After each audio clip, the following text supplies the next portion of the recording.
Test, test, test.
Chair, the live stream has started. Thank you very much. Before we begin, I would like to take this opportunity to offer sincere condolences to Her Royal Majesty the Queen and the royal family following the passing of Prince Philip, the Duke of Edinburgh, and also with reference to the special committee meeting, the special council meeting that will take place this Thursday, at which place that we'll be able to pay our respects. If we could maybe just pause just for a moment.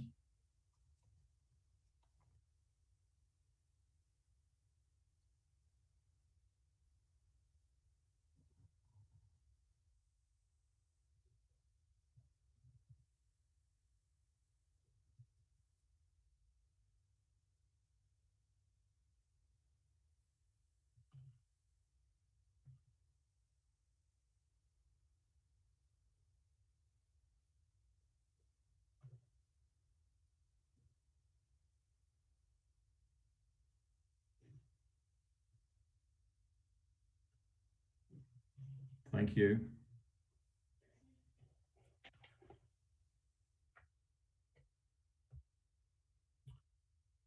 If we just move into the main meeting, I would ask if there's any apologies.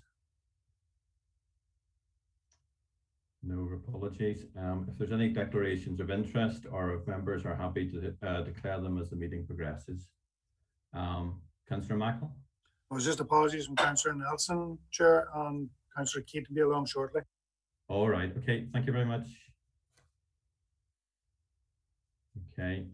Moving to item number 3, a presentation from Northern Ireland Tourism Alliance, and we have Dr. Joanne Stewart here with us tonight. Good evening, Chair. Hello, you're very welcome indeed, and a hand over to yourself for your presentation. Thank you very much. So I'm just going to share my screen.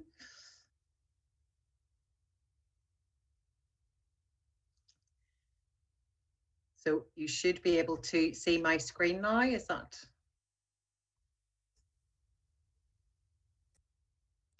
Yes, sorry, yes, okay, great, thank you very much. Well, good evening, everybody. As the Chair said, I'm Joanne Stewart, CEO of the Northern Ireland Tourism Alliance, and I'm delighted to have this opportunity to present to you about the Alliance this evening, but also focusing on the tough 12 months that tourism has had and how we move forward. I'd also just like to take this opportunity to thank the Council for their support. The Council have been a member since we were established in 2018, and I've worked very well with Brian Johnson, Sarah McGeary and the team with regards to supporting your tourism network and also having that interaction with regards to tourism on the ground. So I've really appreciated that. So today I just want to do sort of a short presentation.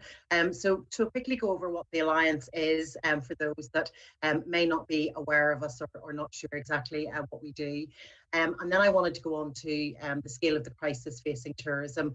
Obviously that has been our focus over the last 12 months and really just want to look at that impact, but also the importance of tourism to the Northern Ireland economy, which again is something we've been positioning in the last 12 months, and the key asks that we see it of government, and we have produced a report with those key asks in it. Then I want to sort of look ahead of what's next, but also to give you an overview of the key performance indicators of the Alliance over 2021 for 2020, 2021, and obviously as a member to see the value that you have received. So what is the Northern Ireland Tourism Alliance? Well, we're the voice for tourism and travel in Northern Ireland. And when I say travel, it's not just inbound travel, but it's also outbound travel. And I will touch on that when we talk about connectivity. But we were established in 2018. With the industry and with Tourism NI, and it was very much to provide one voice for tourism in Northern Ireland. Prior to that, we had all of the different sectors, whether it's hospitality or hotels or transport, and there wasn't really one unifying voice. So that's why the Alliance was set out. Our membership would cover the range of sectors, and I've just given some examples there of the type of organisations. So obviously accommodation, but marketing organisations, the councils, tourist attractions, tour guides, airlines, airports, ferries, cruise, conference venues, travel agents. So it's the whole gambit of all of the different sectors that make up tourism. And our role is to ensure that the voice of the tourism economy is listened to and is used to influence policy and decisions. Governance is really key to us, and we have a board with representation across all of those different sectors. And we also have the Solace represented to represent the councils. And we would have at this point 10 of the 11 councils as members, but I have just agreed that the 11th council will come on board for this year, which is great. So all of the councils are members. So how do we do that? So what our mission is about really helping to ensure that tourism recovers, rebuilds, and we start to reshape the future of tourism. Obviously, the impact of COVID-19 has been decimating for tourism, but it has also given us an opportunity to think about the future and what the future of tourism will look like, and how people's thinking about tourism has changed over the last 12 months. People will always want to travel, and in Northern Ireland, we're really fortunate to have the tourism product that we have, everything from our landscape, heritage, culture, attractions. So we have a really good product, but people are just thinking differently about how they're going to travel, and that's something that we need to bear in mind when we start to think about the strategy for tourism moving forward. So our role is very much about representing that tourism economy by engaging with our members, really understanding what the challenges, what the opportunities are, and ensuring that we are representing tourism government, not just locally, but at a national level as well. And it's also about helping members to engage with government, whether that's at a local council level, department level, or within the UK government. And how we do that obviously is through lobbying, but on a representation basis, we for the first time Northern Ireland now has a voice on UK groups such as the Tourism Industry Council, the Tourism Industry Emergency Response Group in the UK, which was formed initially to look at Brexit, but obviously for the last 12 months has looked at COVID. And it means that we have an opportunity to really put forward the needs for Northern Ireland and ensure that at a UK level, they are not just focused on England, they're focused on the devolved nations as well. In Northern Ireland, I'm part of the obviously Tourism Recovery Steering Group that was established by the Minister, and the working group which brings in all the different sectors of tourism. And then at an Ireland level, I work very closely with Tourism Ireland on campaigns and the marketing of Northern Ireland within GB and all the international stage. So that's our mission, and that's really how we're doing it. Excuse me. So the last 12 months, the impact of COVID-19 on tourism really has been decimating. We were one of the first sectors really to be impacted. In fact, my first interview was on the 17th of February last year, and we thought it was just going to affect the Chinese market. And obviously it very quickly moved from that. So this is just a little animation I'll talk you through about the impact. So in the last 12 months, the tourism spend is down by 800 million. So that's since the start of the pandemic. For 2020, we're estimating that the spend will be down at least 60%. But to get through this, businesses have had to take on a lot of debt, and 172 million of government-backed loans, which means that it's very challenging for businesses as we move forward. International travel really just, there just hasn't been any, and the mitigations and the cost of setting up mitigations for businesses as we were able to open at some point last year, again, added cost when there was income coming in. Where we're currently sitting, tourism doesn't have a date for opening. Oh, excuse me.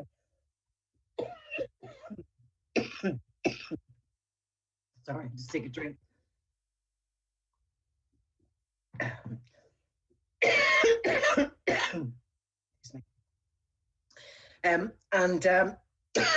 We've just missed Easter, which can account for anywhere between 15 and 20% of annual income. Businesses don't have any reserves left. They've been used up, and we're also in the point of having heavily indebted. So there is a real challenge for those businesses to open in a financially viable way. So what we are pushing for is it's going to be a need for ongoing financial support, really for the next 6 to 12 months until we can really get through the pandemic. And without that, we believe that tourism will be set back about 15 years. So the obviously, one of the important things is that people understand the importance of tourism to the Northern Ireland economy. And I think there has been some confusion sometimes around what tourism is about. I mean, tourism is about generating that demand, and then that demand is satisfied within local communities through different sectors. So tourism really is an engine for growth. So with tourism, obviously it's all about the visitors, and the important thing is that we need to be able to develop product and market that product to those visitors to encourage them to come to Northern Ireland. And there's many reasons that come to Northern Ireland, for example, around our culture, our heritage, our attractions, and we're then creating that demand for other sectors such as accommodation, restaurants, hospitality, experiences that those people and those visitors want to use. So it's very much around tourism, as I say, is about creating that demand through developing product and then marketing that product. It's about providing the ability for people to come to Northern Ireland, whether that's through air, road, ferry, cruise, and enabling them to move around Northern Ireland. And then what we're doing is we're getting them to spend within our local communities. And the spend in tourism, obviously in 2019, was just in excess of £1 billion. And 70% of that was spent by people outside of Northern Ireland. So therefore, it is new money into our economy.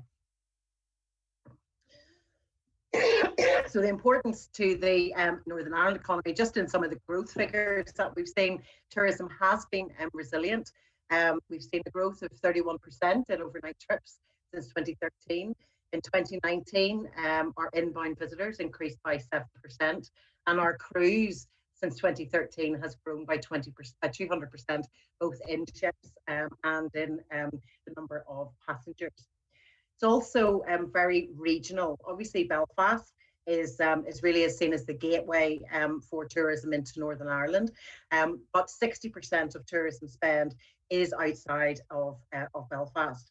Now, we have some challenges in the reporting in that depending on where you're actually staying overnight, and one is we only measure overnight, we don't measure day trips. So anybody, for example, who might be coming up from the Republic for a day trip, that doesn't count towards the tourism figure. So we would estimate that's probably about another 400 million of tourism spend that doesn't actually get allocated to tourism because it's 3 day visitors. Cruise. So when people come in on cruise and then they disembark and go on tours, none of that money is or that spend is included in the overall tourism spend. So we do think that the billion is a very conservative number. So it is. So we think that there's even more that tourism brings to the Northern Ireland economy. But as I was saying, your spend follows where you stay.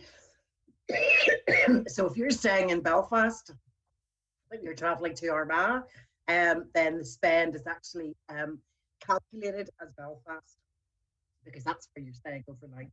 So there are some things that we need to work on with regards to performance. So again, the regional performance can't be underestimated because of the way that our reporting is done. But as we can see, it's resilient, it's shown growth, and 2019 obviously was a record-breaking year, and 2020 was expected to be even better. So What we did obviously last year, our focus obviously was on supporting our members and businesses, but also what we did was we produced a report around the scale of the crisis facing tourism, just to ensure that, again, government were aware of the major impact that we were seeing. And that report was published in September. And again, set out the key asks for survival. So this included, the meeting of the Tourism Recovery Steering Group, getting a tourism recovery action plan together, and the financial support. But the thing with these that I found in the last 12 months is things have changed so quickly. So producing that report in September, really the environment completely changed from October when we started to see that second wave. And I don't think any of us were expecting really the next 6 months that we saw. It is now meant that obviously we've been closed since the 26th of December. We've now lost a further quarter of 2021 plus Easter. So again, we estimate that to be at least another 250 million in visitor spend that's been lost to the Northern Ireland economy and our businesses. So we've just produced an update on that, which I think was circulated to you as part of your papers, which really, again, is just reminding us of the financial impact and the key asks of government. So these are the key asks at a local and national level. And this has been through engaging with our membership to really understand where the challenges are and what can be done to resolve those challenges. So the first thing is obviously the progressing the plan to ease restrictions. I'm not going to go into too much. I think we all know the challenges that we've had with that, with obviously not having any indicative dates. So we're just being able to work really with review dates that there are. And what we want to see is really more engagement with industry. There's a lot of work that's been done on the ground by tourism businesses to ensure that they're COVID safe. But we need time to prepare, so we need to have an appropriate notice period of when we're going to open, and not the situation that we saw last year where sometimes it was 24 hours, we still weren't sure whether we're going to open or not. But also alignment with restrictions. So for example, travel restrictions. So at the moment we're stay local, and it's what that means for tourism businesses. So if you are in Banbridge, and obviously we're going to have a very exciting attraction opening up later this year. But if it's stay local, it really inhibits the sort of marketing that businesses can do, because obviously for tourism, we need to market to generate that demand, but we can't be seen to be encouraging people to travel further than they should be. So it's about making sure that we've got everything aligned. I mean, the most positive thing this year obviously has been the progress of the vaccination programme. And I think that is really giving people confidence that we can start to think about reopening, but we just want to see further engagement on how we could do that in a safe and timely manner. One of the really positive things again for tourism was the inclusion in the Economic Recovery Action Plan that was brought forward by Diane Dodds and received funding from the Northern Ireland Executive. It's the first time tourism has ever been a plank in an economic recovery or an economic plan. So that has been a real step forward with regards to the recognition of the importance of tourism. But we now need to see, the money has been allocated, we now need to see that being implemented. But one of the most important things for this year, and to make sure that we can maximise the potential that we have this year, is about ensuring that we are investing in marketing and promotion and ensuring that Northern Ireland is at front of mind. Now that includes home markets, and obviously a lot of people are hoping to get away this year, but we know that international travel it's unlikely that it's going to be open really until towards maybe the end of the summer season. So it's about making sure that people at home really know, the great things that they can do in Northern Ireland and the holiday that they can have at home. And we need investment for Tourism NI to be able to market to that. And we want to see the rollout of the voucher scheme, obviously, as soon as we're obviously know that we're opening, to make sure that we are really maximising that potential. But also GB is a really important market to us, and given that we're within the UK, we're within the same vaccination programme, and progress is being made, across the whole of GB.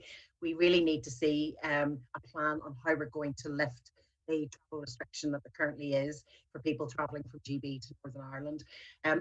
That is a huge market for us.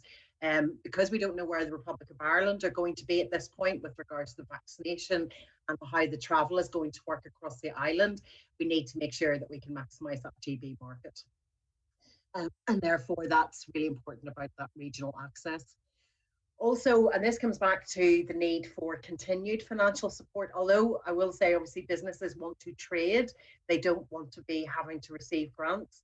But one of the challenges with COVID and the mitigations against COVID is social distancing. And that really impacts on obviously the volume of people that businesses can cater for. So if you take most of our attractions, they have only been able to have about 30% of the number of visitors that they would normally have. So that's a huge impact on their business. So again, there will be ongoing financial support required until we're at such times that we're able to reduce that social distancing. And then skills is a major issue, as it is for a lot of sectors, but particularly between tourism and hospitality.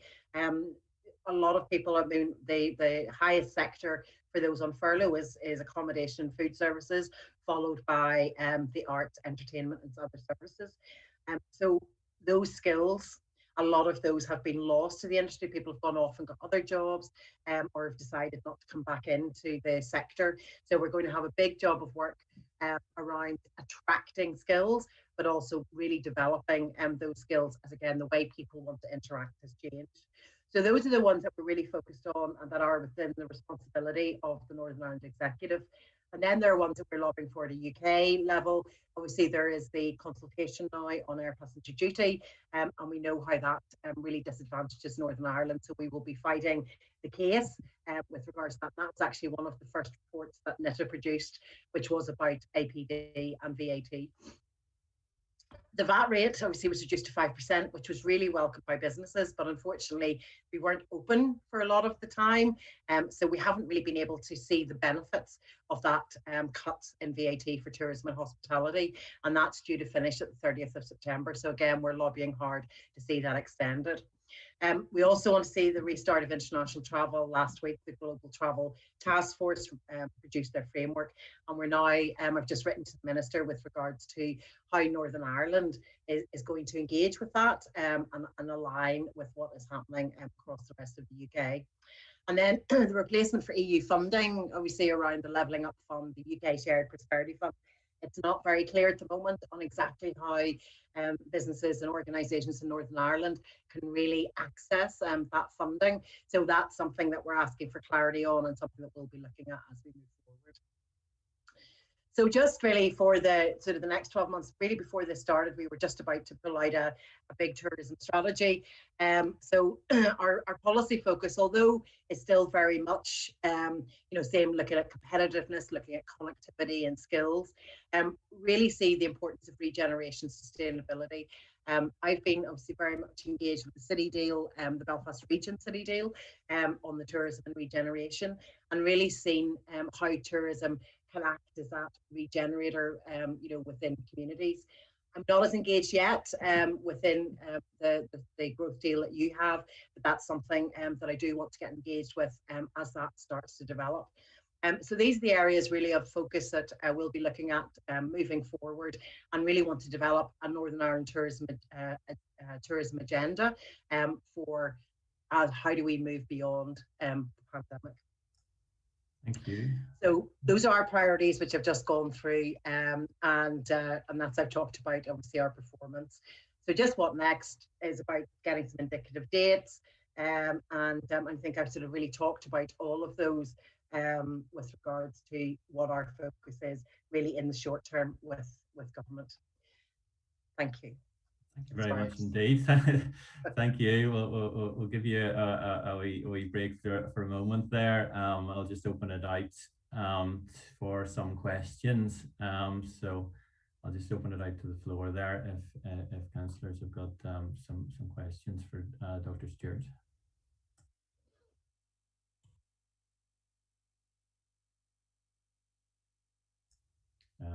Alderman Moutry. Thank you very much, Chair, and thank you, Joanne, for that very comprehensive report. Can I just ask in relation, do you have any further information or any inkling in relation to the high street vouchers, and will they be able to be used in restaurants and hotels within Northern Ireland? Okay, my understanding, and we have to see all of the detail yet, Alderman Moultrie, but the high street voucher scheme will be for you'll be able to use it for hospitality. The holiday at home voucher will be used for accommodation, so you have to be staying 2 nights, and also there will be either a scheme as part of that or a separate scheme for experiences and attractions. Okay. But the hospitality won't be included within the holiday at home. That's very much about accommodation and attractions and experiences. Okay, lovely. Thank you. Thank you. Councillor Nicholson. Yep, thank you, Chair, and thank you, Joanne, for your presentation. As has been said before, it was a lot to take in there, and there's no doubt the tourism industry is one that has really suffered over the last 12 months. I suppose in relation to, you touched on it there, obviously travel is going to be restricted for, the near future. And so I suppose from our perspective as a council in ABC area, and obviously we've got a lot of jewels here that we're hoping to become, to benefit from that staycation idea. So what sort of thoughts would you give council sort of officers on board here? How do we really sell ourselves in what's going to be a crowded market? As you touch yourself, it's going to be ourselves in the United Kingdom, in relation to everybody's going to be sort of vying for this. So how do we stand out from the rest? Joanne, if you have anything to well, I think the first thing is, I think Northern Ireland is known for its landscape, for its proximity. So how easy it is to travel around. The sort of the size of the place, and also an authenticity and quality of experience. So it's very much what I would say. It's very much being about experience based. So people are looking for that experience, and also being able to provide an integrated itinerary for them. So if somebody is coming to Armagh or Banbridge, how do you encourage them to spend longer there? So it's about joining up, and giving them a number of different experiences to try out, but also then to encourage them to actually stay in the area. And then that's one of the things I think that really some of our regions do struggle with, is the amount of accommodation that is available within the council area. But people are looking for a mix. I think, as we saw last year, this year again, people will be very keen for self-catering, glamping, caravanning, that type of of accommodation. And I think, although we want to encourage people to come indoors, I think people are looking for a good mix of being able to get outdoors as well. So and I think the other thing as well, it's not so much about sort of them knowing that they're coming to a particular area. It's around the experiences within that. So it's been able to put those together, and then working with Tourism NI, working with your local marketing organisations and Tourism Ireland with regards to campaigning into GB and further afield. I mean, they're always looking for really good content, which is about those experiences, and so they obviously are there because what we want to do is we want to attract people here, and they need to be able to see that there's so much to do. I think we have the same challenge locally as well, and I count myself in that it's very hard to know everything, and so I still think we have a real job of work to do to show people that you can easily fill 2 weeks of a holiday, in Northern Ireland, and so that's Tourism and I know are looking at some major campaigns that will be sort of front loaded, so that as soon as we know that we're going to be able to open, then that campaign will hit our screens digitally to really encourage people at home to go out and explore. Thank you. Councillor Berry. Thank you very much, Chair, and thank you very much to Joanne for her very detailed presentation. I think obviously when one thinks of the visitor spend in Northern Ireland 2019 at 1 billion, because there's a lot of times we do underestimate that, and it's always trying to see what we can do locally, but indeed to help obviously province wide and one who holidays up the north coast.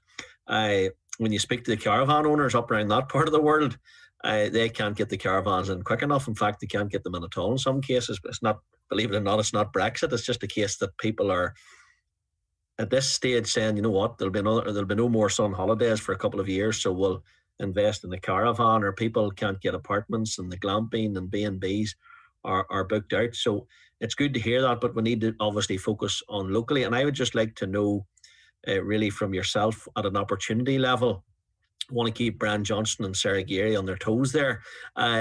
Just in relation to our own sort of marketing side of things and tourism side of things, in relation to potential opportunities, are there any other models that sort of in other parts of Northern Ireland that you see works? Because obviously we're very much rural. We're not the north coast. We're not sort of along the coast areas, which is a different type of holidaying, where ours is more sort of rural. And do you feel that we're getting it right? I'm not trying to get you into any trouble here, because we've every confidence in our officers, but I'm just wondering, is there ways that maybe you feel we could, as a council, be helping tourism businesses more?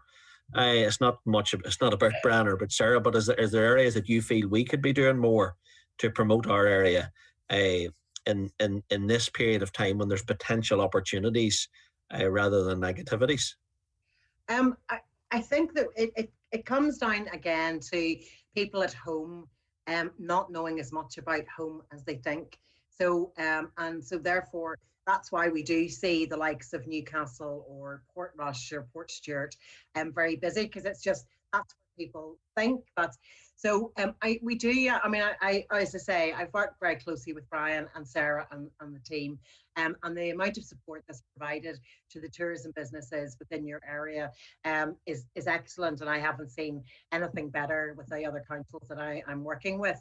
But I think we all have this job around promotion of, you know, what's different to you know, from a coastal holiday to a rural holiday. So it's about trying to you know, get across to people that you know, the landscape, the fact that actually, you know, if you want to go to the coast, you're not that far anyway, if you want to base yourself within the council area, and all of the different outdoor experience as well as indoor experiences. One of the challenges that obviously we have had in the last 12 months has been cities, and particularly Belfast City, which you completely decimated, with people really not wanting to do anything in cities. They wanted to get out to the coast, but also into rural areas. They wanted to be outdoors, and obviously cities are not ones that really sort of attract that, but also with the work at home and people not being, you know, there's no footfall within the city centres.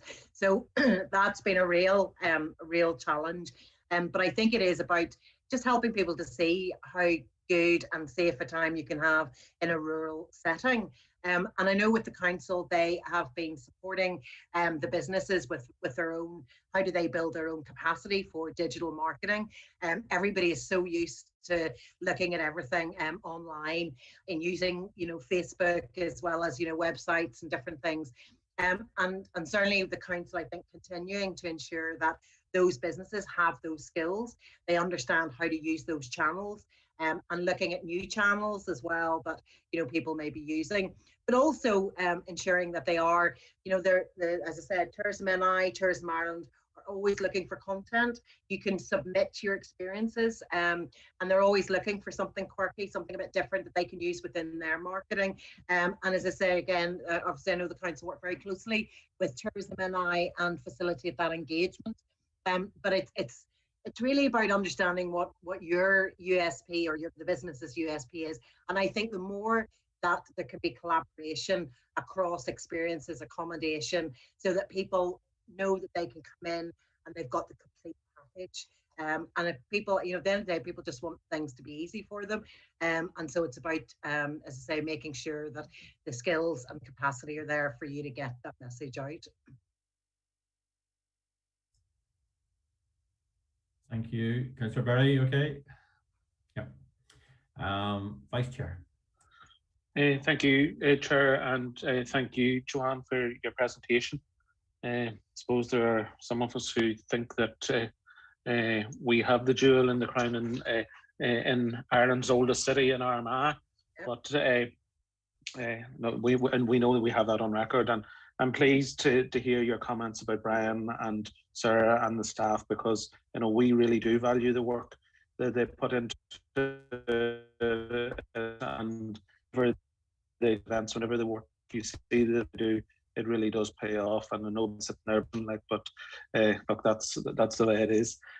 Joanne, can I just ask, in relation to the work that you do on a cross-border basis, is there a similar body in the south? And how do you see, okay, if the south is a wee bit slower opening up than we are, where's the potential for people coming from the south here for holidays? And then I suppose vice versa, is there an all-island cooperation between yourself and a sister organisation in the south? But look, thank you for your work. It isn't an easy time for the industry at the minute, and as a council, we're always trying to do what we can to help and support. Yeah, thanks, Vice Chair. Yes, there is a sister organisation called ITIC in the south, which is similar to ourselves. Now, they've been established for 30 years, but I have a very close relationship with them. And then we would work very closely with Tourism Ireland. So we're on a lot of the marketing groups with regards to ensuring that Island of Ireland message very much includes that embrace a giant spirit for Northern Ireland as well.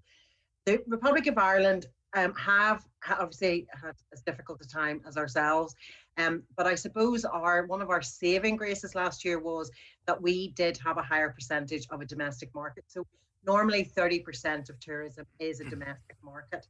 So you always sort of have that foundation to build on. In the south, they had really grown the international travel market, which obviously it can be more lucrative in that international travellers do spend more money, but obviously with the global travel stopping, that really impacted them even more. So they had, again, a real challenge on encouraging their own domestic market, to actually holiday at home. Last year, we did see an increase in the Republic of Ireland visitors by over 200%. The Republic of Ireland has always been a very challenging market for us. And obviously last year was a huge success with regards to people from the Republic of Ireland, and the feedback was very positive. So a lot of people just have not been up here to holiday, and we definitely exceeded their expectations. So we were, again, that was something we really wanted to build on for this year. Now, with the challenges with where they are, I think I heard today that it's estimated they're about a month behind us with regards to the vaccination programme. They've also taken a different approach. So they've got more people who've got second doses because their time between first and second doses is shorter than ours. So it's not quite like for like, but I think we will see, once those sort of vaccination programs really come together, I think that's when we can start to see more of a reopening across the island. Although what I will say is that the news that we've seen in the last couple of weeks with regards to the rioting and that sort of thing really is an off-putter for the visitors from the Republic of Ireland. My brother lives just outside Dublin, and that he can see how that is changing people's ideas about wanting to come to Northern Ireland. So we will have to make a real effort with regards to just getting beyond that perception of Northern Ireland, and that's the role of Tourism NI. And as soon as the time is right with regards to being able to see that time when we want visitors from the Republic to come up, then there will be a very targeted and focused campaign to encourage those visitors to come to Northern Ireland. Thank you. That's great, Joanne. Thank you. Thank you. Alderman Spears. Mr. Chairman, first of all, I'd like to thank Joanne for the detailed presentation. I had actually went through this last night, and there's some interesting statistics in it. Councillor O'Hanlon and I don't always agree, but we do agree on one thing, and that is in relation to the gem on our crown, namely Armagh and its ecclesiastical capital. And indeed, I compare it with the York, the Canterbury of mainland, and I think it, to some extent, it's we haven't as yet, I've no doubt, reached our potential. But I would like also to be associated with remarks about our tourist officers, Brian and Sarah and others that are working. The figure that I want to focus on and just disseminate it a bit, and that is the 200% rise in cruise ships. Now, Armagh has many things, but it hasn't a port. And you know, how much effort or activity is there in terms of disseminating those people across the various tourist scenes? Let it be the Mourns, let it be the Giant's Causeway, let it be Armagh, let it be Fermanagh Lakelands, or let it be the North Coast or Londonderry, whatever. Is there any information in relation to getting those coaches and getting them into, or those people into the wider scene rather than just getting off the boat and walking around Belfast? Yeah, and I think actually there's going to be a much bigger opportunity this year for that. Obviously, so there are a number of cruise ships who are booked to come in, and obviously we're working hard to ensure that they are going to be able to come in, that all the protocols, etc., are in place. But assuming that we will get all of that sorted. Really this year we're looking at slightly different tours, so it's not so much just dropping them off into Belfast. It's very much what they're talking about is bubble tours, and to do that you actually need there's more opportunity to go further and to go to different places, and you're obviously people are coming as a group and you can take them to different places.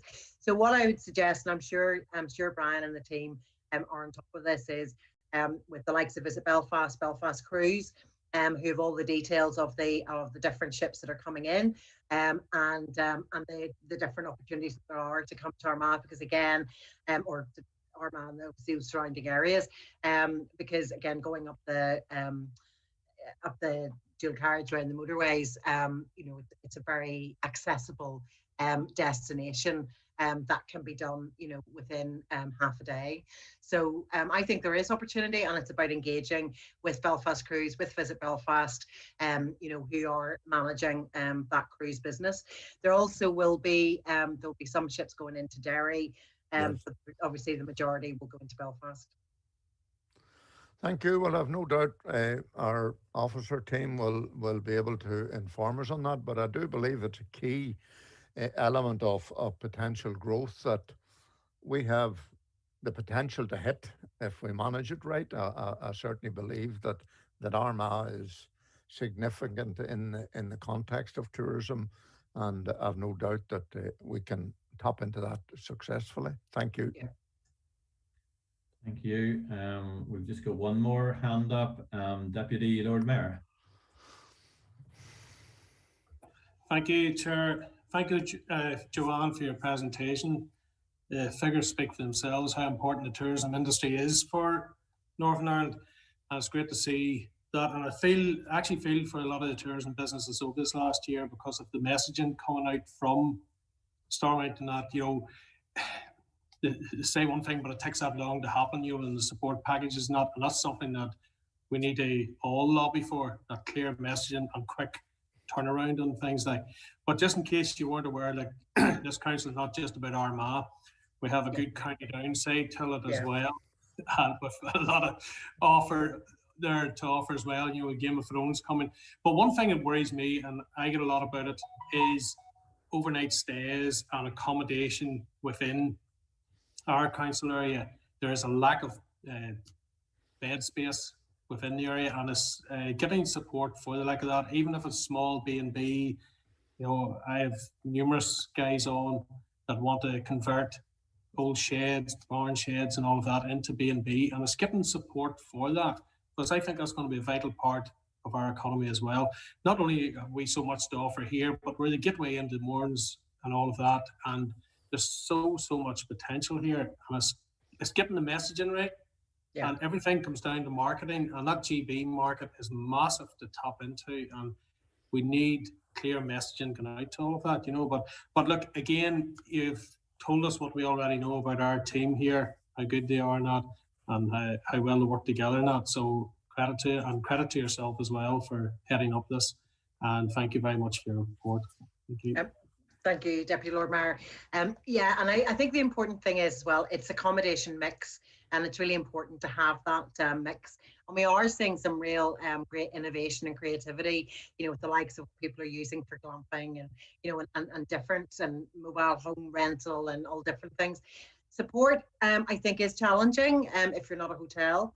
Obviously, Invest and I will support the development of hotels, obviously based on business case and all of that, particularly outside of Belfast.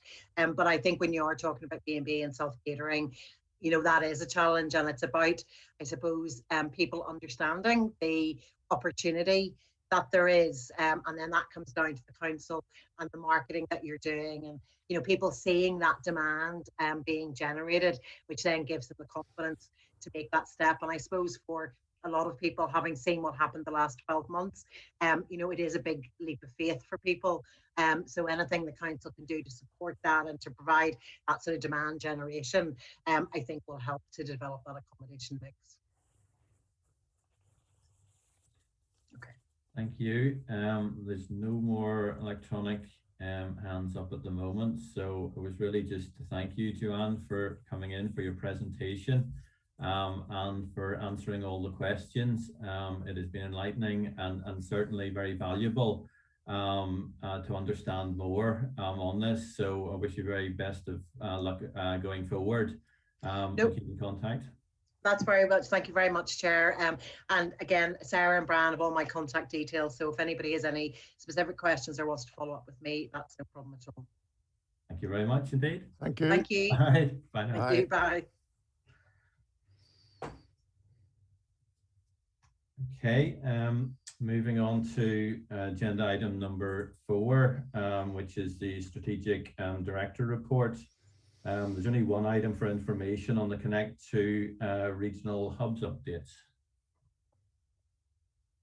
If there's any questions on that or not. Okay, happy to note. Sorry, Sorry, Chair. Vice Chair, yeah. Yeah, Chair, just I know it was myself that raised this a couple of months back around the potential, well, first of all, the omission of places like Armagh City and indeed Banbridge from the Connect 2 hubs. But I had asked that if we could try and establish how many people actually from the different areas travel to Belfast, to other parts to work in the civil service.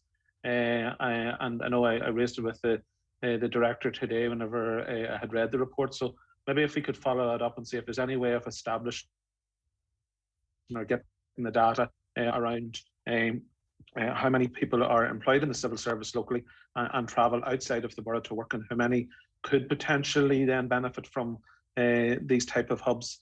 And without casting any aspersions, I would rather our own independent figures than those used by the department centrally.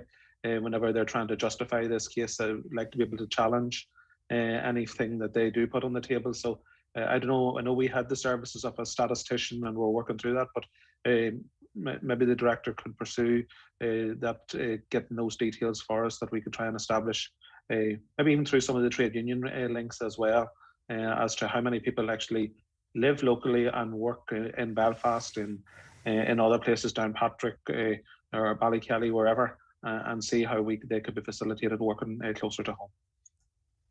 Thank you. Olga, are you okay to take that away? Yes, Chair, yes, I'm more than happy to follow up on that, and we've requested a meeting with SIB to explore other potential site options for our borough as well. So certainly we'll follow up on those actions. Indeed. Councillor Nicholson. Yeah, thank you, Chair. And I welcome this update. And I know Councillor brought it up at the meeting, and it's great to see this paper, and it's good news, Olga, that you're meeting with SIB. I actually, believe it or not, had a meeting on another matter with the finance minister, and I asked him about it. I just took my opportunity. I asked him, and he basically referred to data, and as I see Councillor Hanlon smirking there, but what we need to find out what this data is, and see exactly how they've made this decision, because they do talk about regeneration, etc. These are going to be located to help areas regenerate, and as far as I'm led to believe, the area that's being looked at in the ABC area is Craigavon Civic Centre. So I don't see where the benefit of Portadown, Lurgan, Armagh, Banbridge is in that move. So I think really we need to be really active on this, and we need to really get the right data, as Councillor Hanlon has said, and make sure that we're not being shortchanged here.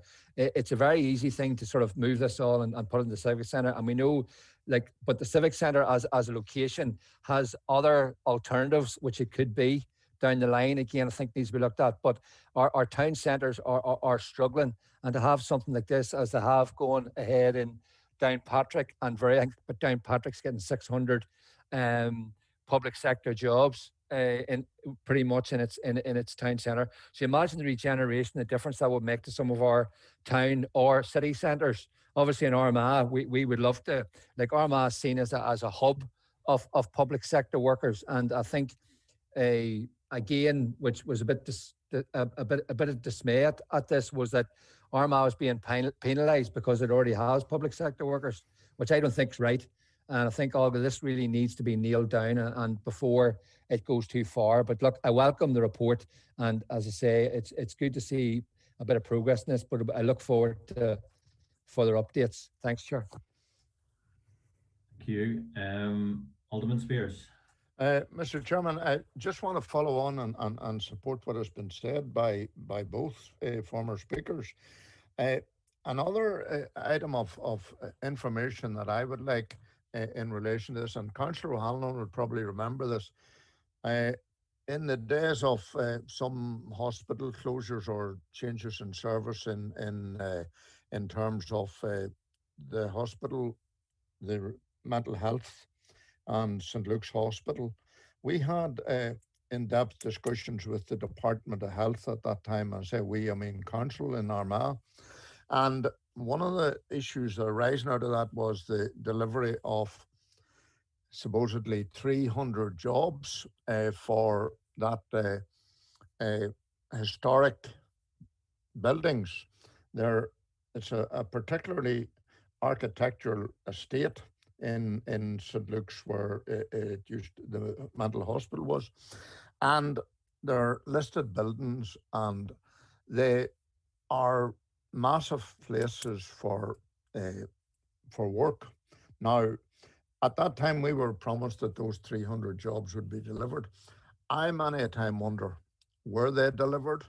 I personally speaking, I am not 100% sure, but I think it's evidence of that nature that we do need to try and extrapolate to build a picture, because as Councillor Nicholson says, Armagh has been a centre of administration. That's the nature of its economy versus, let it be central Craigavon or wherever.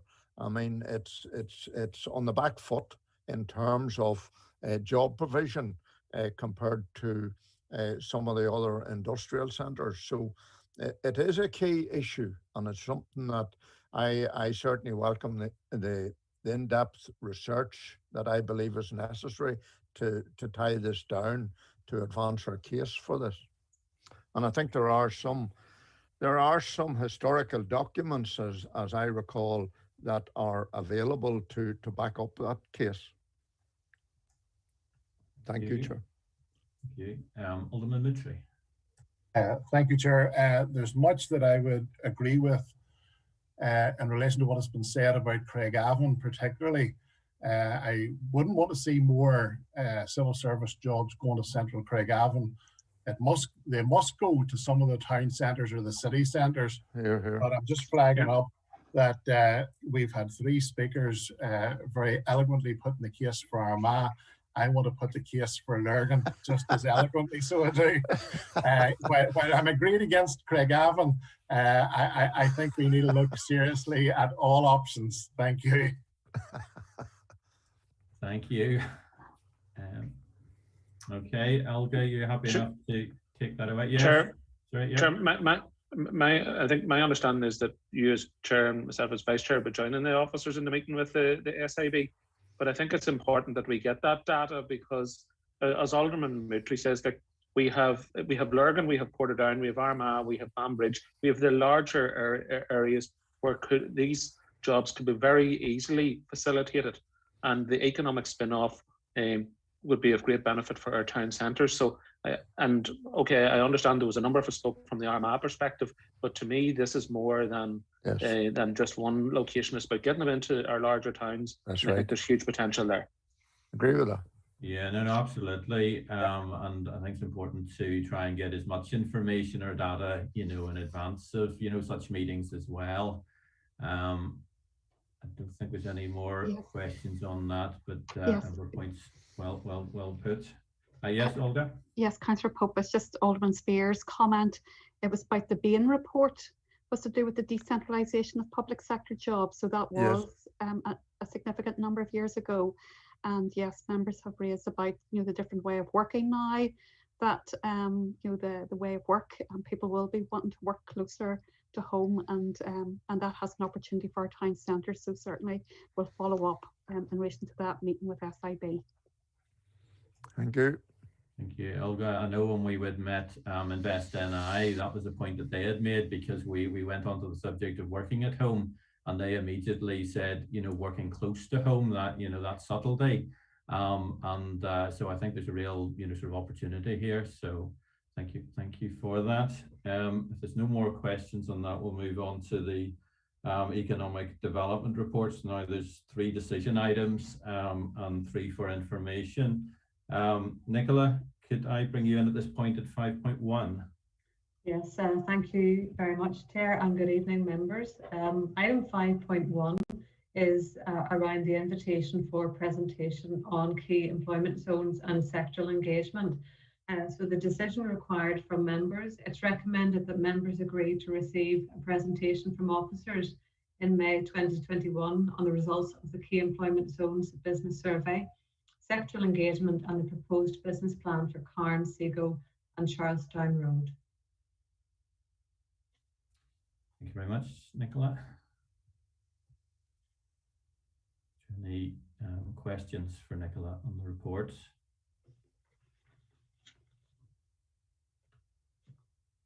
Alderman Moutry? Just Chair, happy to propose that we have the presentation. Yep, thank you very much. Councillor Nicholson, you seconding? Yeah, happily second, Chair. Thank you.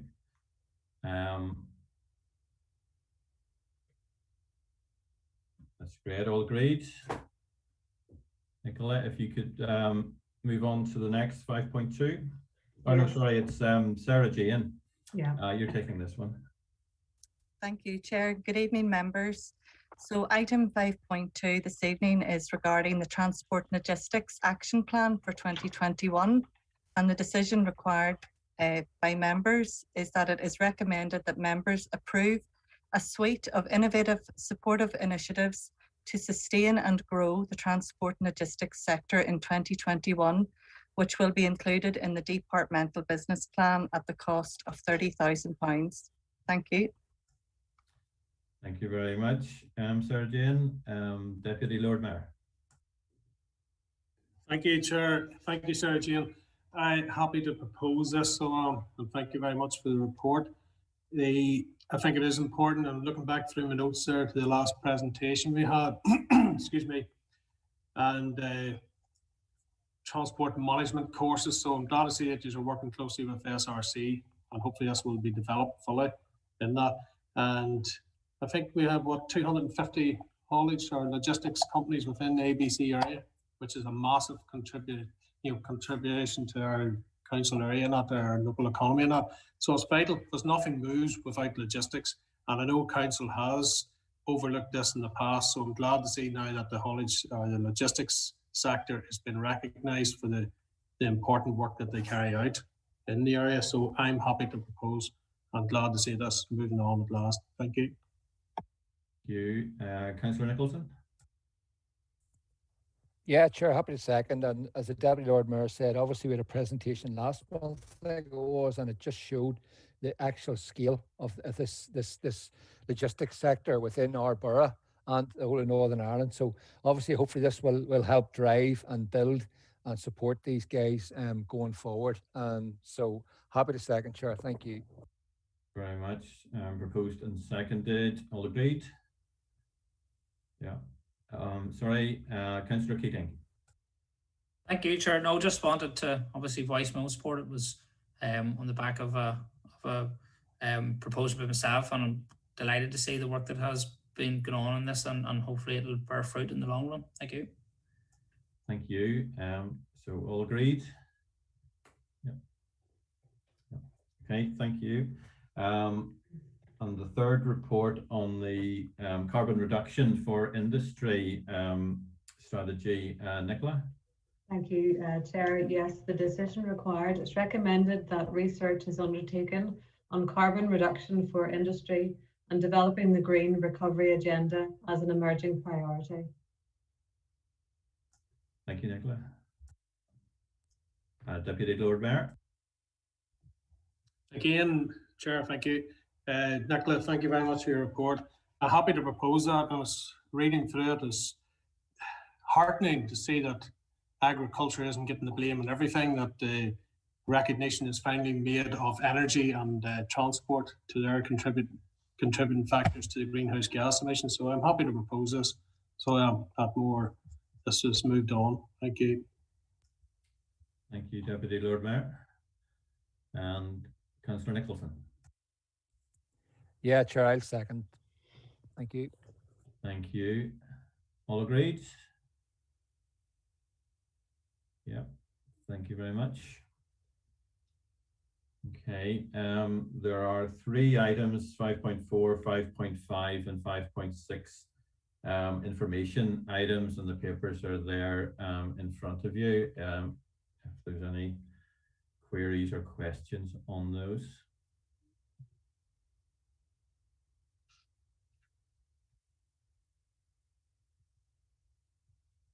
And 5.7 also, so there's 4 items.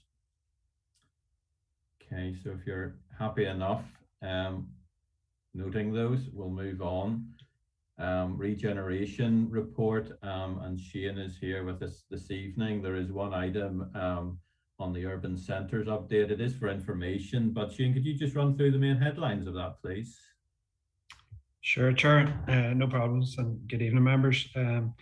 Members, just wanted to draw your attention to a couple of things in relation to this report. I'm sure members have had an opportunity to read the report. Just a couple of things. There's a few statistics around the grant scheme there that were requested at the last committee. So there's a bit more detail on that. Things to note: the SUD scheme in Dromore and the Lagan River councillors will be aware that there's been some mitigation work being taken under the public ground scheme in Dromore around the flooding. So we are now being assured that some issues around flooding in Dromore have been resolved to a certain extent, subject to I think work that Northern Ireland Water needs to do in the not too distant future, hopefully. So we are looking and we're discussing with the department how to potentially reprofile the money that was set aside for that scheme that is no longer required in light of the additional mitigation works that have happened. One of the options that is being considered is that additional resources go towards that Portadown gateway scheme that I think we presented to members in early March. So I think at that stage we presented to members that we would look at 2 options. One would be the option within the current budget, and one would be an enhanced option with additional budget coming from that Dromore SUD scheme. So that's just for noting. I suppose the other sort of key headline for noting is the car park work. We feel that car parks present a good opportunity to provide a good first impression of visitors accessing the urban centres. So we're working with assets and estates to look at potential works, minor environmental improvement works that could take place to some of the key car parks right across the urban centres, and that would sort of replace work that we're going to do around car park monitoring. So we're just in discussions with both DFC and DFI about that. There's an amount there relates to promotion, marketing and animation that DFC are allocating to us. So we are going to do not immediately whenever we get the dates around reopening, but soon after reopening, we're trying to do this in a sustainable and responsible manner. So not a couple of weeks after the reopening, we will do a Shop Local campaign, and we're working up the graphics around that with our comms team at the minute. So that was just some of the main points, Chair, that we wanted to communicate across the members. Thank you very much indeed, Shane. Appreciate that. Vice Chair. Yeah, thank you, Chair, and thanks, Shane, for the update, and in particular for the work around, getting information into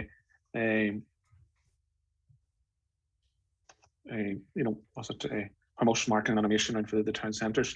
Particularly keen around as businesses, and hopefully we get indications later this week around retail non-essential retail and dates for hospitality. I think there's a need for about signage and stuff in the town centres and city centres, so I'm keen to see that. Just one thing that I do want to pick up on in relation and linking it into the town centres and city centre revitalisation. Someone would have heard me speak of it at the DEA task force meetings, and that's around a paint scheme. We had developed that previously in Armagh, in Katy and Rich Hill. It was £750 for business property, and it was to give businesses a facelift. And just as our town centres are starting to up back into life again, that was a very successful scheme. It was low tender, and it was very, very popular with businesses, and it made a real impact. And I'd be keen to see how that report could come back to see if a scheme could be developed and if it could be opened borough wide. It's much easier than your shop front scheme because it's lower cost. And as I say, it also meant that paint shops and painters locally got a lot of business and a lot of work out of it. So I'd be keen to see that report coming back as soon as possible. But other than that, Shane, thank you, and to the team for the work you've been doing. Thank you, Shane. You're okay noting that. Yep. Councillor Nicholson. Yeah, thanks, Chair, and thanks, Shane, for your report. Shane, I noticed on Twitter this week that Lisburn and Castlereagh Council have launched a scheme for local restaurants and cafes. You recall me talking to you about this during the first coming out of lockdown. Yeah. These as they refer to them as a parklet outside premises. I know we chatted about it, of trying to be innovative, because as Councillor Hanlon says, hopefully we're going to get the dates, coming forward where these cafes and restaurants are going to be able to open, and there will be an element of, have to be part of it outside. And I think we had this discussion way back after the first lockdown, and we talked about different things. And I see, as I say, Lisburn and Castlereagh have actually launched it as a sort of as a pilot or whatever. And I'm just wondering, would we sort of take that up again and sort of have a look at it and see what opportunities there are, going forward? Because I do think when things do open up, we're coming into the summer, and I think there's going to be opportunities for a wee bit more outdoor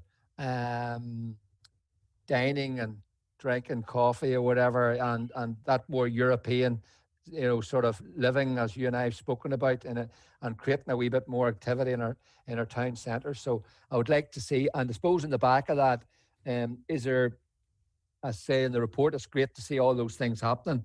Is there any more funding coming down the line from DFC in relation to, getting these businesses again ready, to to sort of for recovery after COVID? Is there any sort of, another tranche, so to speak, that we could look into, looking into different options going forward to to try and create footfall and opportunities in all our town centres and our city centres. Thanks, Chair. Thank you. Shane or Nicola? Sorry, you know, I'm happy to sort of explore that for Councillor Nicholson. I suppose in terms of the any future funding, we've not been made aware of any additional COVID recovery or revitalisation funding coming forward. We can look at what we could potentially do within our existing funding allocation, but if you look at the list of projects that we're already doing, it's a fairly long list of projects that we're already doing, but happy to have a look at it again and see whether there's any capacity to do something, and we can update the members at next month's committee. Thank you, Shane. Alderman Spears.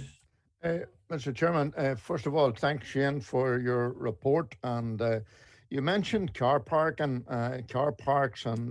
tidying up car parks. I certainly welcome that.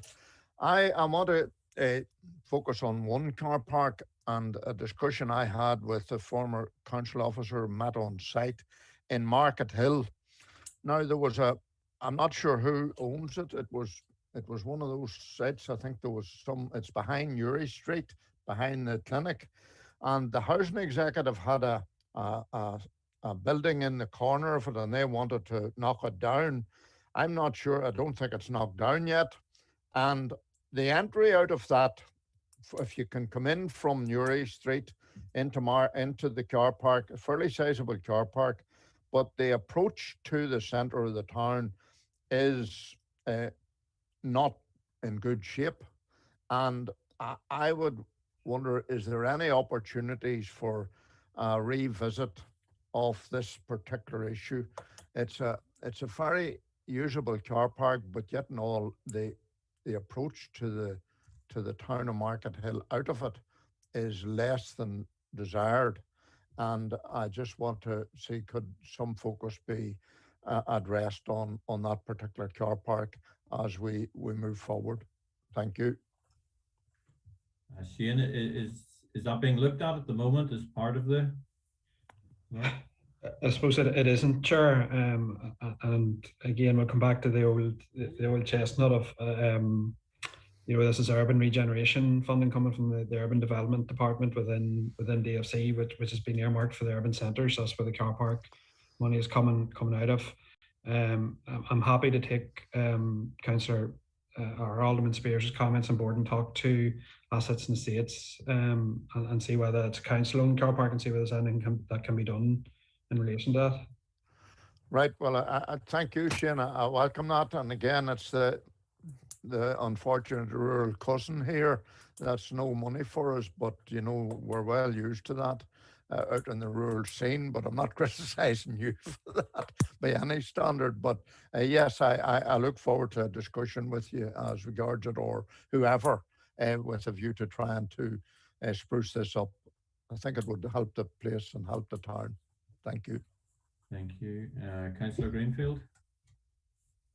Thank you, Chair, and thank you, Shane, for your report. It's good to see so much going on. Just a couple of points, Shane. I suppose I would just caution on the holding back too long for our marketing campaign, because I do think that it's something that we've spoke to quite a few of our local businesses and shops, and certainly at the moment they're all itching to get back, and hopefully we get some good news that they can get back to their businesses and get some custom in. But I think even as Councillor Nicholson mentioned there about Lisburn's out with something else on Twitter, and there's a lot going to be in the marketplace going to be flooded. I think it does need to be certainly pushing the message of shopping in our town centres, so to keep them there. But I wouldn't want it to be too late after they open again, because there is going to be a very, very busy time, and we could certainly miss the opportunity. And just other thing, I'd certainly agree with Councillor O'Hanlon on the shop frontage style scheme. Is something I've mentioned recently. Again, that was very successful when I'd seen it in the past, and it might be a different variation of it, but something that we certainly to make our town centres as appealing as we can at the moment. And this is something to encourage people back in. A lot of people are, as we've heard from the report earlier, working closer to home, being at home. We just want them to come into our town centres when they can, and hopefully it'll be as inviting. So just Shane, from my point, I'd like to see it coming fairly quickly when we get the go ahead for the marketing campaign. Thank you. Thank you, Shane. If you could take note of that, please. Yep, will do, yeah. Yeah, time scale. Deputy Lord Mayor. Thank you, Chair. Shane, thanks for your report. It's good to see that Dromore, this Riverside Walk, it's a long time coming, so it is. So I'm glad to see that progressing on. Sort of begrudges me a wee bit that you're taking money from Dromore to somewhere else, like, but we'll live that one at the moment. But sort of to come in, backing up Councillor Nicholson, what he was saying about the street cafe type thing. Within Dromore there, I know there's talk, you know, people are lobbying us there for this market and that, but I'm always cautious about a market. I have no problems with it, but I think it needs to complement businesses, the local businesses there. And we have a fantastic square there. And is there any way of encouraging our local businesses there to take part of that square over for their cafes, etc., and a sort of a meeting point, a focal point then within the town centre? And I think that in turn is complementing those businesses that are paying rates and everything like that there, you know, contributing to council here. I think it would work, and I would like to have your views on that, please, Shane. What do you think? Jane, are you able to comment on that, or do you need to go away and? Yeah, I suppose, Chair, we've had some discussions internally. I know there's been a site visit to Dromore to look at its potential, and it sort of does coincide with what Councillor Nicholson was saying. That sort of a concept that the Deputy Lord Mayor is talking about is similar to what they are doing in Lisburn and Castlereagh. You know, that sort of nearly adopt a space sort of a concept, and maybe some of the onus is put then on the tenant businesses as opposed to others. Looking to council to do the maintenance and cleansing and all that sort of stuff. So it's certainly something that we're looking into. And again, we can come back with further detail on that. Thank you, Shane. Thank you, Councillor Barry.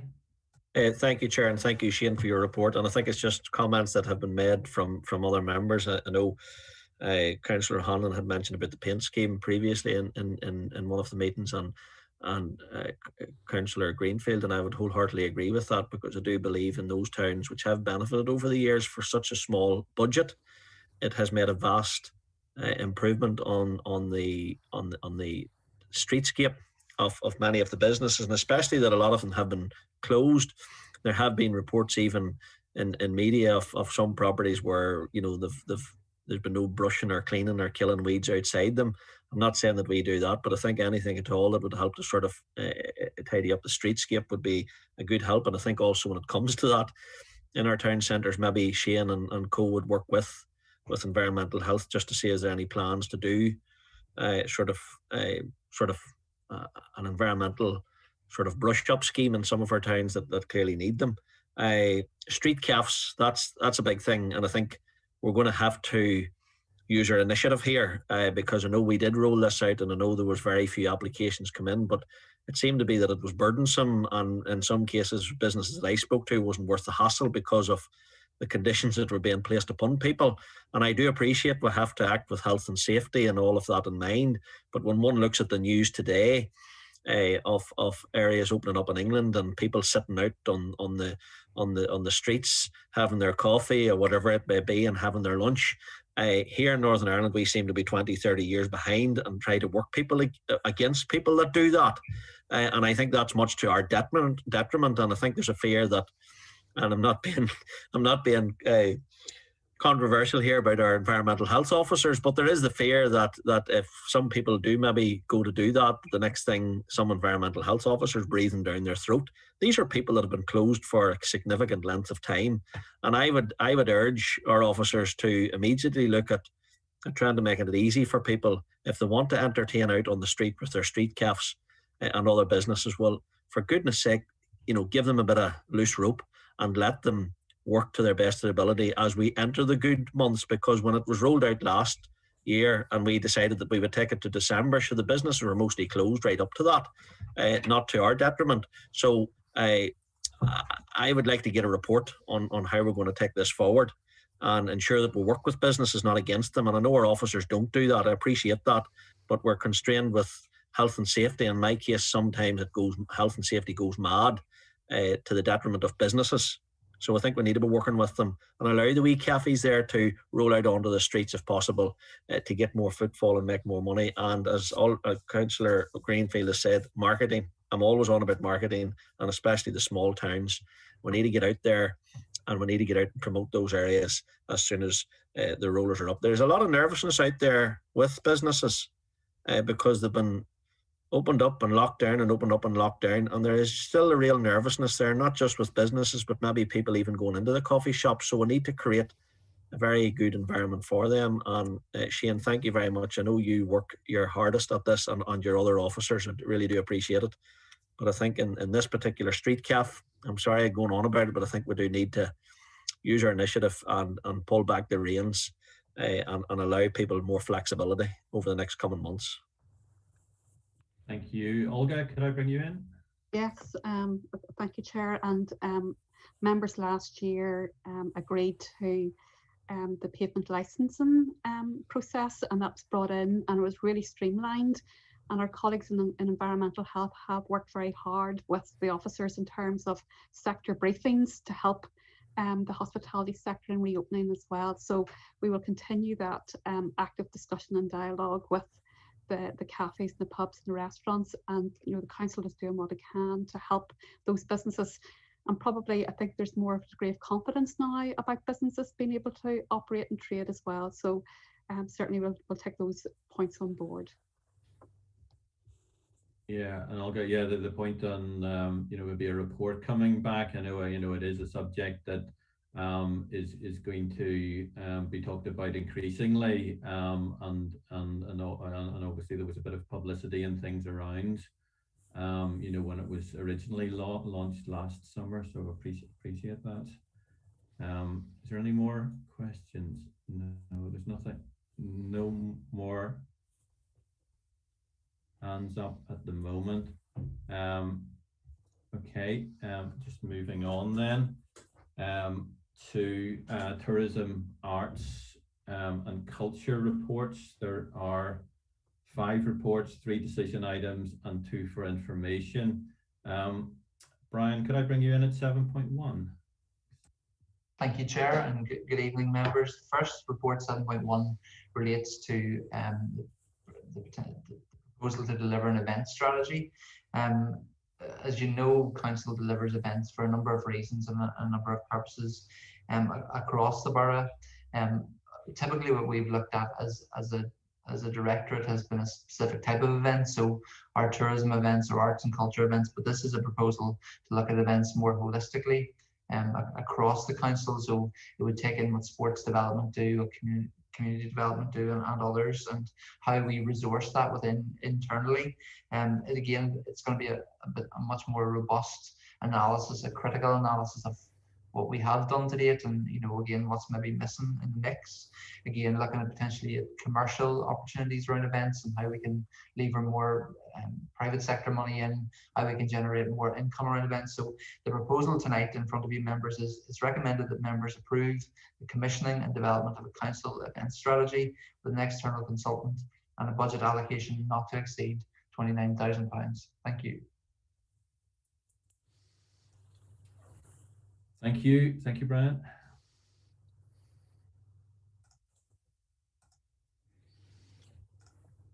Is there any questions? Councillor Nicholson. Yeah, thanks, Chair. Thanks, Brian, for the report. And I suppose there's no doubt within our council area the events are such an important thing, from small events right up to the larger events. It'd be great to see this, obviously, this overarching view of all that and see what's working and maybe what's not working. And I'm assuming that's what that's about, Brian. And the idea is that where we can bring added value to events and make them more successful. And again, I like the idea that you're talking to explore maybe public-private partnerships there in some events again, which would be beneficial from obviously the running and the sort of the take up on the event. So no, Chair, I'm pretty much happy to propose the recommendation in its form. Thank you. Thank you. Vice Chair. Yeah, thank you, Chair. Thanks, Brian. Look, I've said it before, and I suppose I'll stop me saying it again. We do events really, really well, but it's important that whenever we do events, that if it's the Busk Fest in Banbridge or if it's Georgian Day in Armagh, or the Armagh Food and Cider Festival, that those festivals are location based and that they are done to a high standard. I think where we get confused sometimes is that we try and we see something that's working well in one location, then we try and stretch it out right across the entire borough, and that doesn't work. It dilutes an event. But the thing that I would like to see coming forward is capacity building within that, because I know, I think it was, I don't know if it's Alderman Spears or Councillor Nicholson referred to it before, but for example, we've seen the success that the Georgian Festival has started in Armagh, and that started off with a few people. The capacity was built up, and then it grew to where it is today. There is no reason why we can't have similar type of events and festivals in our large towns right throughout the council area. And I think it's important that we build in that capacity building as part of any steps going forward, that we can help the community and voluntary and the business sectors to come together, to work together in order to build those festive events. And then whenever we're tying on to other events where we bring them into towns, that there is an economic spin-off for the shops and retailers as well. So look, I'm happy enough to second them. Would be keen that it concentrates on quality in the first instance and capacity building as a second leg of that as well. So thank you. Thank you. Brian, can I maybe bring you in there? Thank you, and thank you, members, for that feedback. And I think Councillor O'Hanlon makes an important point around capacity building, and again building that capacity across the sector in the borough. I don't disagree with any of that, and that's been very helpful. Thank you. Thanks, Alderman Spears. Mr. Chairman, first of all, Brian, I thank you very much for your report. And I mean, I did go through it, and I certainly welcome the approach on the event strategy. It's something that has brought numbers of people to our area, and hopefully they were able to spend money, and the people, the traders in the areas benefited from it, and it created a profile. I want to just slightly depart. Last night I was at a meeting in terms of the leisure and tourism, and we've had a discussion there about the issue of golf and golf within the council. And I made the point last night, and I see Councillor Mutry here, and he made a point in the past about golf and the two golf clubs, one in Lurgan and one in Loughgall. Now, the point, you can look at golf clubs and golf as a lost leader or a pump primer. Now, I'm looking at it in the sense of a pump primer, and I refer particularly to Loughgall, and we have the Manor House there, which was formerly occupied by AFBE and is owned by the Department of Agriculture. It's in part of the grounds beside the golf club. And I think there is an ideal opportunity to complement the activity of golf with a boutique type of hotel at that location. It's ideal for it. And I know the Chief Executive has had conversations with the chair of AFBE, the AFBE board, in relation to Loughgall. I have kept very much in touch with them on that issue, but I feel that as a council, it's an area, it's an element of activity, economic tourism activity, that I believe has the need for some focus. And I would ask that council look at this and come back with some comment or a paper as to how we could work with AFBE, work with the department, and indeed begin to pinpoint an hotel developer to do that. Now, I actually have a meeting with Roger and Olga in the not too distant future about an hotel developer within the borough, and I think we're entering a time when people are beginning to start to look at new ways of holidays and whatever. And I think there's an ideal opportunity, and I would ask that this matter is looked at, and I would ask maybe Brian for some comment. Thank you, Chair.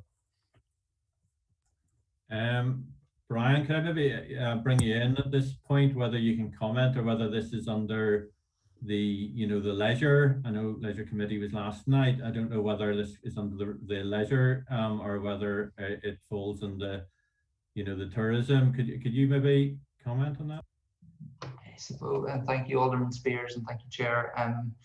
Obviously, the conversation around new hotel accommodation has been much discussed at this committee. I know members have been disappointed probably at the lack of hotel investments coming forward. In the past, we have, there have been interested parties in the borough looking at different locations. So we are working, I'm working with colleagues in what was the Regeneration Department about investment pieces around hotel developments generally. So I'm happy to pick that up. Thank you. Councillor Nicholson. Thank you. Yeah, thanks, Chair, for letting me in this one. And I just want to sort of support what Alderman Spears has said there. And there's no doubt there's a great opportunity up around that Manor House and the other buildings that's there.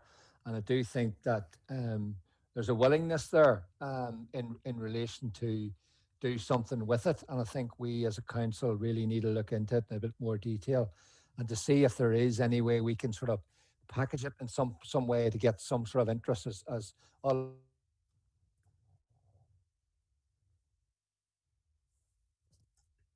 Sorry, I think we've lost Councillor Nicholson there briefly. Just give him a moment if he comes back in.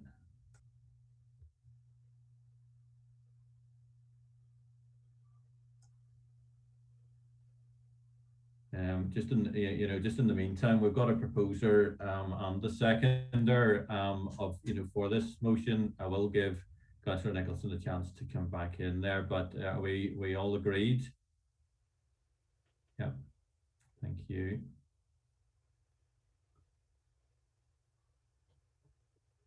He's maybe having difficulties coming back in, so we'll move on for the moment to 7.2. Brian, on the hospitality Ulster presentation. Through the chair, Brian's having technical problems at the moment, Chair. So, right, okay. Yes. Are you able to take this one? Yes. Okay. So it's to request us to receive a presentation from Hospitality Ulster, who work very closely with the hospitality and the pubs and the licensed trade at a future meeting. So we're recommending that we bring them in to meet at a future meeting. Thank you. Alderman Mitry. Thank you, Chair. Happy to propose. Hopefully they'll be able to come next month or so, whenever the licensed premises and restaurants and all are open. And if there are any issues then in relation to council, we can take it up with them and deal with them. Okay, thank you very much. Deputy Lord Mayor. Thank you, Chair. Happy to second that. So Thank you. All agreed? Okay, thank you. On the third item on event funding, letters of offer. Again, if Brian's not, Olga, are you able to come in on that? Certainly, Chair. It was 2 letters of offer that we received from Tourism NI, and they were for events last year. It was for the Food and Cider Festival and Georgian Christmas in Armagh. The recommendation is that we accept the letters of offer from Tourism NI for those events. Thank you. Councillor Nicholson, is your connection? Yeah, I'm back, Chair. Sorry. Yeah, okay. Happy to, that's rural broadband for you, Chair. It goes in and out, but no, look, happy to propose, Chair, accept the recommendation. Thank you. And do we have a seconder? Happy to second, sir. Thank you. Thank you very much. Okay, all agreed? That was Alderman Anderson. I was seconding. Thank you very much. Okay. There are 2 items for information, 7.4 and 7.5. Are members happy to note those as they are in the papers? Any questions? Happy to note. think, Brian, you've come back in again. We've just completed that section, but just to give you a chance if you had anything else that you wanted to share. No, apologies, Chair, and thank you. And the head of IT has stepped in and saved the evening for me. So, no comments. Thank you very much. Thank you. So I'm looking for a proposer and a seconder to go into committee for consideration of the confidential items of business. No proposed, Chair. Thank you, Alderman Anderson. And a seconder? Happy to second, Chair. Thank you, Councillor Greenfield. Members and online viewers, in accordance with Schedule 6 of the Local Government Act, we will now be moving into a confidential session of the Council. This means that we will be turning off the public feed of the meeting. This will be returned when the meeting is restarted. Could I please ask ICT officers to please turn off the feed and confirm to me when the confidential section of this meeting can proceed, please.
session of the meeting?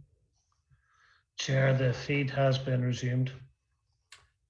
Okay, thank you very much. And just moving to item number 9, which is correspondence. Now, there's one letter that's come back from the Department for the Economy, impact on broadband availability on learners.